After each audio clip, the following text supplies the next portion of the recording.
Baik, bismillahirrahmanirrahim. Assalamualaikum warahmatullahi wabarakatuh. Jumpa lagi dengan saya di Abil Maiwa Channel.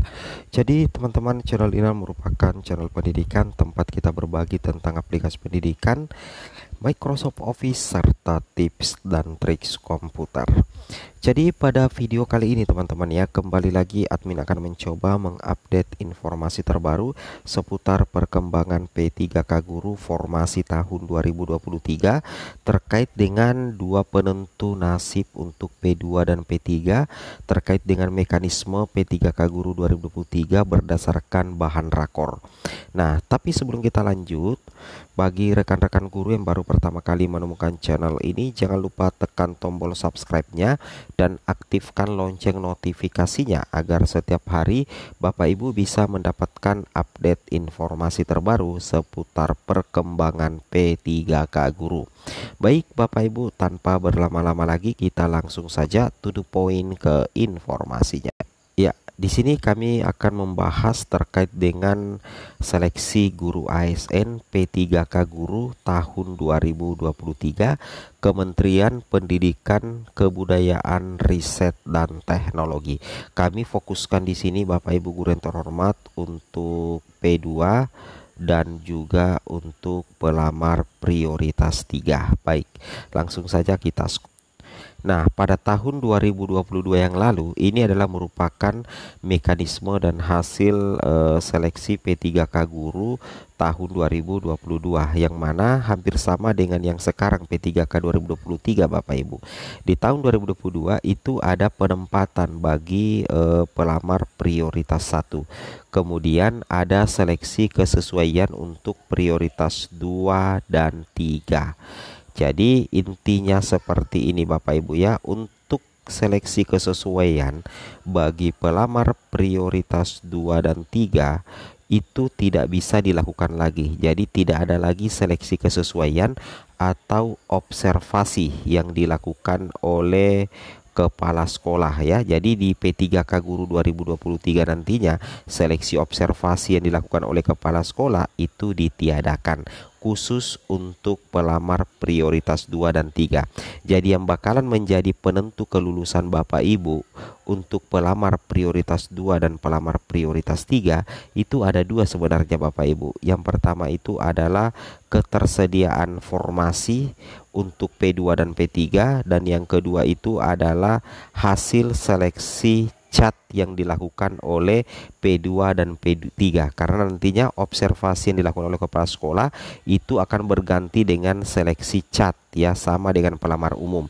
Cuman soalnya tetap soal observasi, tapi yang akan dites adalah guru yang bersangkutan, yaitu guru P2 dan P3. Tetapi Bapak Ibu tentunya bagi P2 dan P3 tentunya tidak akan bisa mengikuti tes cat nantinya apabila di instansi Bapak Ibu itu tidak ada formasi yang memadai.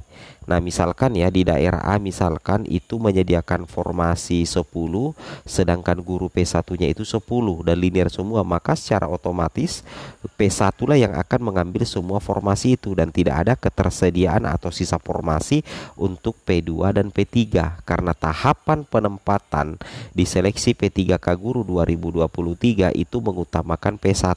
Nah, ketika P1 itu masih ada sisa formasi, nantinya barulah bisa tes cat untuk pelamar prioritas 2 dan pelamar prioritas 3.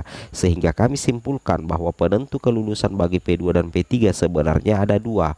Yang pertama itu adalah ketersediaan formasi, itu yang pertama. Yang kedua ketersediaan formasi untuk P2 dan P3, dan yang kedua adalah nilai Bapak Ibu pada saat selesai mengikuti tes cat, itu menjadi penentu.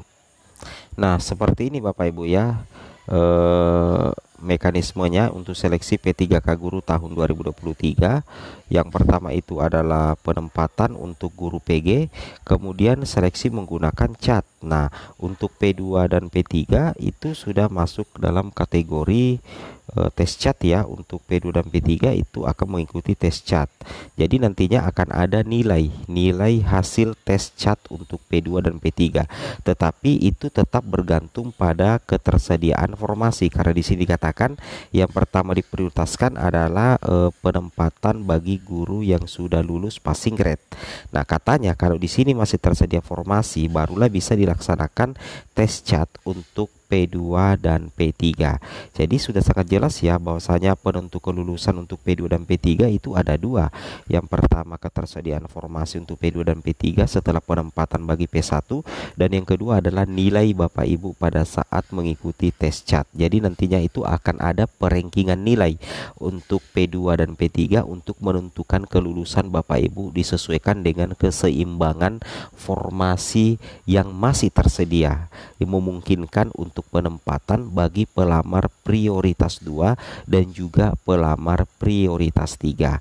Logikanya seperti itu Bapak Ibu ya. Itu yang harus Bapak Ibu pahami dan Bapak Ibu cermati.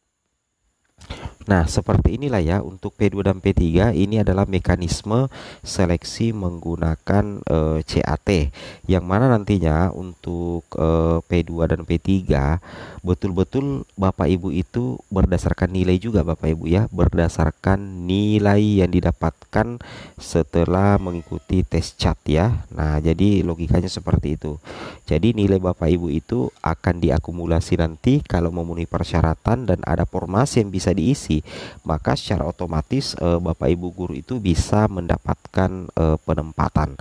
Di sini dikatakan seleksi CHAT dilaksanakan oleh Panselnas. Ingat ya, untuk seleksi CAT nanti untuk guru P3K itu baik pelamar umum maupun P2 P3 itu akan dilaksanakan oleh Panselnas. Kemudian kelulusan seleksi kompetensi ditentukan oleh 3 kali jumlah kebutuhan jabatan dalam satu instansi berdasarkan nilai ranking tertinggi dan ketersediaan kebutuhan sekolah. Nah, jadi sudah sangat jelas ya apa yang menjadi penentu kelulusan bagi P2, P3 dan pelamar umum. Penentu kelulusan Bapak Ibu itu adalah 3 kali jumlah kebutuhan jabatan. Tiga kali jumlah kebutuhan jabatan itu dalam satu instansi. Nah, apa yang menjadi patokan untuk meluluskan pelamar prioritas 2, P3 dan bahkan pelamar umum itu berdasarkan nilai ranking tertinggi dan ketersediaan kebutuhan sekolah. Kita bisa simulasikan seperti ini. Misalkan di sekolah A ya, tersisa kebutuhan ini kita tidak masukkan lagi P1 karena sudah penempatan. Nah, sisa formasi itu anggaplah 5 ya, 5 untuk instansi, anggaplah instansi A ya, 5 formasi untuk P2 dan P2 ya, P2 dan P3. Nah, kemudian P2 ini ada 2 orang, P3 ada 3 orang. Nah, setelah di ranking ternyata yang mendapatkan nilai tertinggi itu adalah P2 ya, maka P2 ini akan mendapatkan penempatan. Nah, bagaimana kalau kalah nilai? Tetap P2, kalau memenuhi syarat nilainya tetap P2 yang ditempatkan meskipun P3 ini nilainya lebih tinggi karena dia menang prioritas Bapak Ibu ya, logika seperti itu. Nah, jadi seperti itu kira-kira Bapak Ibu ya. Jadi nantinya itu Bapak Ibu akan ditempatkan berdasarkan nilai ranking tertinggi. Dari mana nilai ranking tertinggi itu didapatkan? Itu dari hasil tes CHAT Bapak Ibu. Nah, jadi bagi P2 dan P3 harus serius ya dalam mengerjakan soal nantinya.